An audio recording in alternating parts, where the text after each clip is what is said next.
Hai, Assalamualaikum dan salam sejahtera. Anda sedang bersama saya, Cikgu Najib, Cikgu Sains Anda. Pada hari ini, Cikgu Najib akan menerangkan topik tumbuh-tumbuhan. Dalam topik tumbuh-tumbuhan ini, murid akan mempelajari 5 perkara.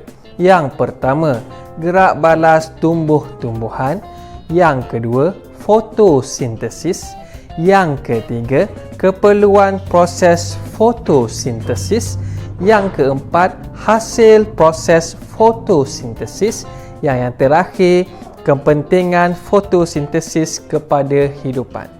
Untuk maklumat lebih lanjut, jom sama-sama saksikan video yang telah Cikgu Najib, Cikgu Sains Anda sediakan.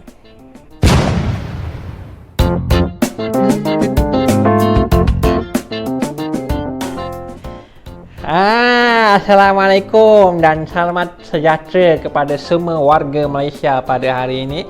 Anda sedang bersama dengan saya, Karim Singh Walia dari rancangan Pertanian Moden lagi. Hari ini saya akan menemuramah seorang usahawan tani yang berjaya. Beliau adalah Pakcik Bidin ataupun dikenali sebagai Bibi. Assalamualaikum Pakcik Bidin. Apa khabar Pakcik Bidin hari ini? Waalaikumsalam nak. Pakcik Bidin boleh tak perkenalkan diri Pakcik Bidin? Ya, nama Pakcik ialah Bidin. Nama pendeknya Bibi. Pakcik ni dah lama dah bercucuk tanam ni. Dah dekat 50 tahun dah Pakcik bercucuk tanam ni. Ini Pakcik ada bawa satu pokok yang Pakcik suka ni. Suka sangat Pakcik tanam pokok ni. Sejak kecil dulu Pakcik selalu tanam pokok ni. Pokok kangkung kita panggil ni ya. Pakcik Bidin ini sangat hebat orangnya kan? Oh, Pakcik memang macam profesor lah. Walaupun Pakcik tak pergi sekolah dulu-dulu, tapi Pakcik, bidang Pakcik ni, bidang pertanian, bidang pokok-pokok ni dah hampir 50 tahun dah Pakcik ni. Cik, boleh tanya apa-apa soalan, apa-apa je soalan, nanti Pakcik boleh kasih bagi tahu kamu jawapannya. Cuba Pakcik Bidin ceritakan pada dunia apa itu keperluan proses fotosintesis. Bukan. Apa itu fotosintesis? Bukan tadu. Salah, maafkan saya. Soalan, cuba Pakcik Bidin ceritakan apa itu gerak balas tumbuh-tumbuhan. Okey, gerak balas tumbuh-tumbuhan ini kalau kamu nak tahu ada 4 perkara penting. Tumbuhan bergerak balas terhadap 4 perkara ni sahaja. Tumbuhan bergerak balas terhadap air, kemudian terhadap tarikan graviti, kemudian terhadap sentuhan, kemudian terhadap cahaya matahari. Okey, untuk cahaya matahari, pucuk ni yang ada atas ni. Pucuk ni dia bergerak terhadap cahaya matahari. Pucuk pokok akan tumbuh ke arah cahaya matahari. Kalau matahari duduk belah sana, pucuk ni akan pergi belah sana, dia tumbuh macam ni Kalau matahari duduk kat depan ni, pucuk ni akan pergi ke arah, dia tumbuh macam ni kat depan ni Kalau akar pula, akar dia bergerak balas terhadap rangsangan air dan tarikan graviti. Kamu nampak tak akar ni tumbuh ke mana? Tumbuh ke bawah. Sebab apa dia tumbuh ke bawah? Sebab ada daya tarikan graviti. Kemudian akar juga tumbuh ke hadap rangsangan air. Dia pergi cari air. Okey, yang terakhir, daun. Setengah daun bergerak balas terhadap rangsangan sentuhan. Tapi bukan semua daun lah. Contohnya pokok semalu. Daun semalu tu bila kita sentuh dia akan mengucup. Macam itu mengucupnya.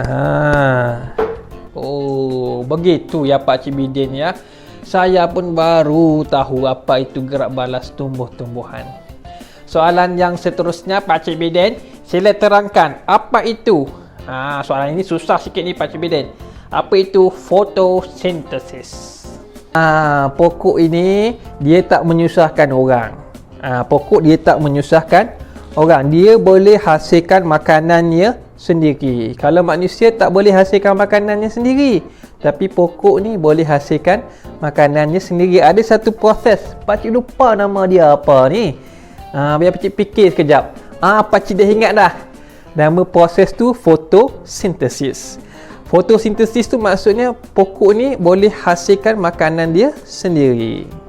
Soalan seterusnya Pak Cik Bidin, apakah keperluan untuk proses fotosintesis? Yang pertama, kita tahu keperluan proses fotosintesis ini.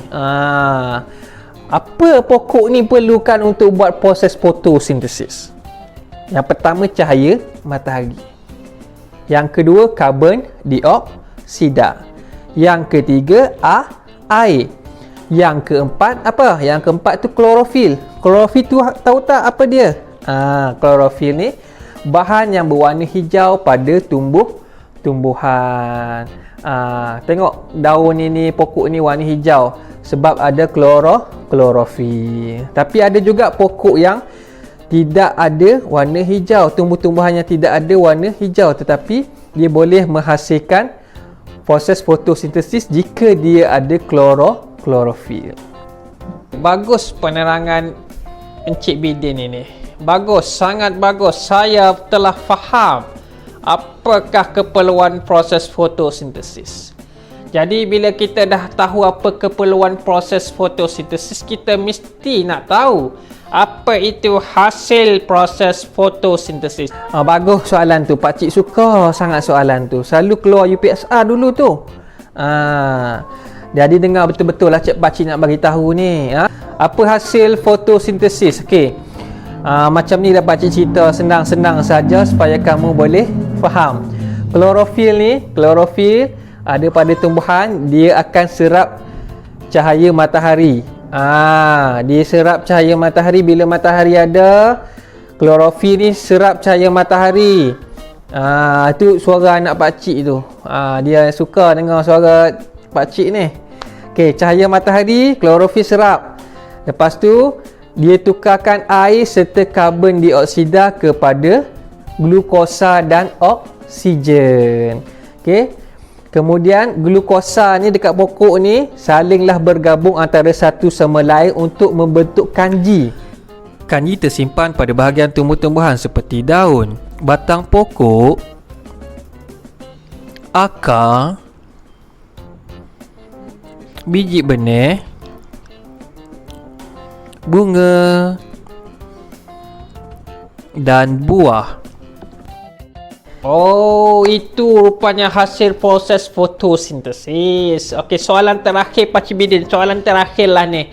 Saya tak nak ganggu Pak Cik Bidin lama-lama. Apakah kepentingan proses fotosintesis ini kepada hidupan kita? Kepentingan proses fotosintesis ni penting tau. Banyak kepentingan ni, tapi Pak Cik nak bagi tahu sikit sajalah. Takut kamu lupa. Okey, yang pertama, kepentingan dia yang pertama membekalkan sumber makanan kepada manusia dan haiwan. Contohnya pokok kangkung ni, bekalkan sayur kangkung, sedap masak ni, masak kangkung masak belacan ni sedap ni. Yang kedua, membekalkan oksigen. Manusia perlukan oksigen, haiwan perlukan oksigen. Kalau tak ada oksigen, manusia mati, haiwan pun mati. Kita bernafas ni perlukan oksigen. Yang ketiga, mengekalkan keseimbangan udara yang berada di dalam dunia kita ni. Ada 3 kepentingan ya semua. Terima kasih Pak Cik Bidin kerana bersama dengan saya, Encik Karim Walia, pada hari ini. Terima kasih banyak-banyaklah Encik Karim Walia kerana sudi menemu ramah Pak Cik Bidin. Alhamdulillah. Bila masuk TV ni, cepat-cepat masuk TV rancangan ni. Bagus ni. Pak Cik pun tak sabar nak masuk TV ni. Pak Cik minta maaf kalau Pak Cik ada kekurangan. Jangan lupa subscribe channel Cikgu Najib, Cikgu Sains anda. Jadi kita moga bertemu lagi pada masa akan datang. Okey, terima kasih kepada semua hadirin sekalian. Jangan lupa ya pesanan Pak Cik Bidin tadi. Jangan lupa subscribe dan like channel Cikgu Najib, Cikgu Sains anda. Sekian, terima kasih.